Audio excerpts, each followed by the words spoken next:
अखण्डमण्डलाकारं व्याप्तं येन चराचरं तत्पदं दर्शितं येन तस्मै श्री गुरुवे नमः। हमारे सभी दर्शकों को सादर प्रणाम। जय श्री कृष्ण, राधे राधे। मित्रों, मैं पंडित प्रेम शंकर शर्मा उपस्थित हूँ आज फिर एक नए विषय के साथ। आज हम लोग जानेंगे नाड़ी दोष परिहार। यदि वर और कन्या के अष्टकूट मिलान के अंतर्गत नाड़ी का दोष होता है, पाया जाता है, इसके पहले वाले वीडियो में आप लोग देखे होंगे किस स्थिति में दोष बनता है, तो उसका निवारण किस स्थिति में होगा, इस वीडियो में आज उसके बारे में जानेंगे। हर व्यक्ति सोचता है कि चाहे उसकी कन्या हो या पुत्र हो, जहाँ कहीं भी शादी हो, तो उनका वैवाहिक जीवन सुखमय व्यतीत हो। उसके लिए अष्टकूट मिलान बहुत ही आवश्यक है। हर कूट में, हर मिलान में उसका परिहार बताया गया है। उसका यदि परिस्थितिवश अति आवश्यक हो विवाह करना, तो परिहार स्वरूप उसका निवारण अवश्य कर लेना चाहिए, जिस वीडियो में जो बताया गया है। चलिए बात करते हैं।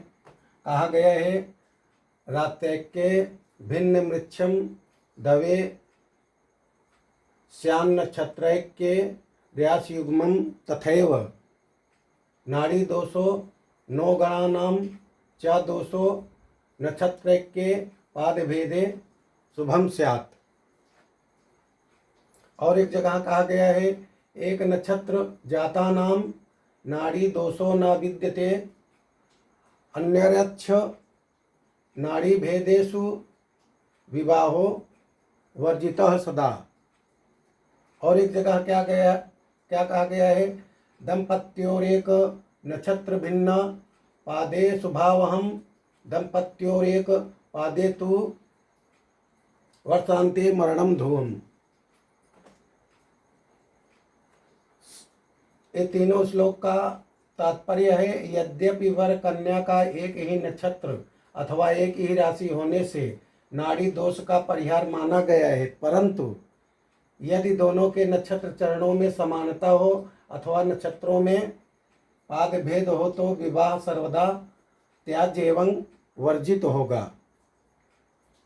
ध्यान रहे, किसी नक्षत्र के प्रथम पाद और चतुर्थ पाद तथा दूसरे एवं तीसरे पाद में परस्पर भेद होना पाद भेद कहलाता है। जैसे कहा गया है, वर कन्या के नक्षत्र चरणों के प्रथम और चतुर्थ, द्वितीय और तृतीय, चतुर्थ और प्रथम, तृतीय एवं द्वितीय चरणों के मध्य ही पादभेद चरणों का विचार करना अनिवार्य होता है। इसके अतिरिक्त अन्य नक्षत्र चरणों के वेद, जैसे प्रथम, तृतीय, द्वितीय, चतुर्थ नक्षत्र चरणों में वेधाभाव होने के कारण स्वल्प दोष रह जाता है। यदि आप लोग हमारी वीडियो क्रम से देख रहे होंगे तो बताया गया है, नक्षत्रों के स्वभाव के अंतर्गत हर नक्षत्र के 4 चरण होते हैं। उन्हीं चरणों का उल्लेख यहाँ पे किया गया है। 1 4 2 3 4, 1 3 2, 1 3 2 4। इन्हीं के अंतर्गत जो है चरण वेधाभाव या चरण वेद कहा गया है। आगे कहा गया है, रोहिणार्धा मृगेन्द्राग्नि पुष्य श्रवण पौषभम आयुर्बुधन्य नक्षत्र में तेषाम नाड़ी दोषो न विद्यते। अर्थात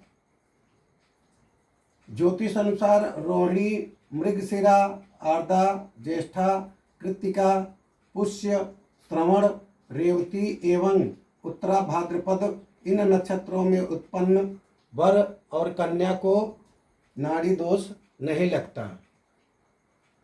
इसको फिर से एक बार समझ लें। रोहिणी, मृगशिरा, आर्द्रा, ज्येष्ठा, कृत्तिका, पुष्य, श्रवण, रेवती एवं उत्तरा भाद्रपद, ये 9 नक्षत्र हैं। इन 9 नक्षत्र में से यदि वर या कन्या का जन्म हुआ है किसी भी नक्षत्र में, चरण कोई भी हो, तो इन नक्षत्रों में उत्पन्न वर कन्या को नाड़ी दोष नहीं लगता। विशेषकर नाड़ी दोष ब्राह्मणों के लिए कहा गया है और क्षत्रियों के लिए वर्ण दोष, वैश्य के लिए गण दोष तथा शूद्रों के लिए योनि दोष जो है, इन चारों पर विचार कर लेना चाहिए। आगे क्या कहा गया है?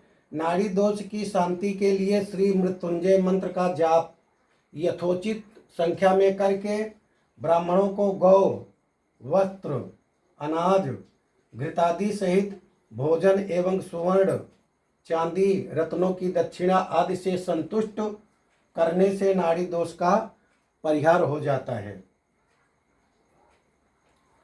और आगे क्या कहा गया है? खडाष्टके गोमिथुनम प्रदेयम काश्यम स्वरूप्यम 9 पंचमे च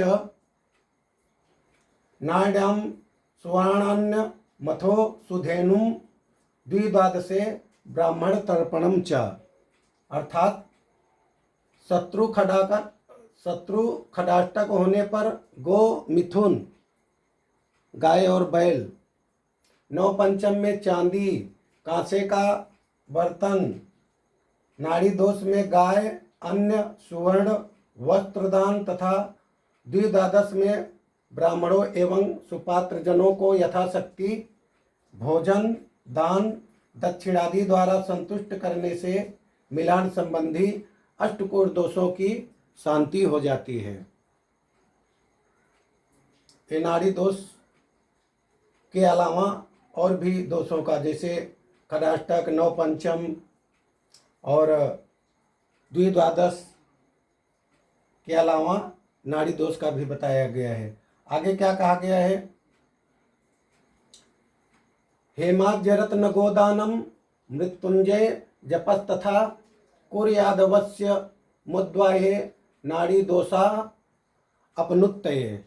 अर्थात नाड़ी दोष हो परंतु अत्यंत परिस्थितिवश विवाह करना अति आवश्यक हो, तो उस स्थिति में वर कन्या का अर्क अथवा कुंभ विवाह,